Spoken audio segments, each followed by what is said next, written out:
Good bye ugly idli கடை release டேட்ல இப்படி ஒரு திரைப்படம் ரிலீஸ் ஆகுதா நம்பவே முடியல. வாங்க என்ன படம்ன்றத பார்க்கலாம்.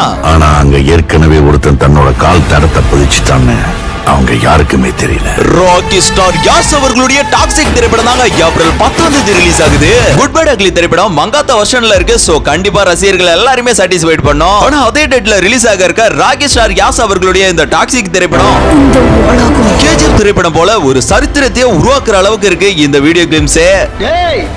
நீ எந்த ஜில்லாவுல இருந்தாலும் சரி நம்ம தமிழ் ஆடியன்ஸ் வந்து நல்ல படங்களை எப்போதுமே கைவிட மாட்டாங்க. போன வருஷம் மகாராஜா, இந்த வருஷம் டிராகன் அப்படின்னு சில படங்களை கொண்டாடிட்டு தான் இருக்காங்க. அதே போல அதர் லாங்குவேஜ் மூவிக்கும் முக்கியத்துவம் கொடுப்பாங்க. உதாரணமா சொல்லணும்னா பாகுபலி, கேஜிஎஃப், நம்ம மஞ்சுமல் பாய்ஸ் திரைப்படம் புடிச்சா தட்டி கொடுப்பாங்க, பிடிக்கலனா தட்டி விட்டுருவாங்க. அந்த வகையில இந்த டாக்ஸிக் திரைப்படம் எதிர்பார்ப்போட இருந்தாலும் குட் பை அக்லி ரிலீஸ் டேட்ல வரதுனால கொஞ்சம் வருத்தமா தான் இருக்கு. இட்லி கடை திரைப்படத்தை குட் பை அக்லி திரைப்படம் க்ளோஸ் பண்ணா குட் பை அக்லி திரைப்படத்தை போற போக்குல டாக்ஸிக் திரைப்படம் முடிச்சு விட்டுரும் போலயே. இருந்தாலும் குட் பை அக்லி திரைப்படம் மேல மிகப்பெரிய நம்பிக்கை இருக்கு. சோ வெயிட் பண்ணி பார்க்கலாம். This is my game.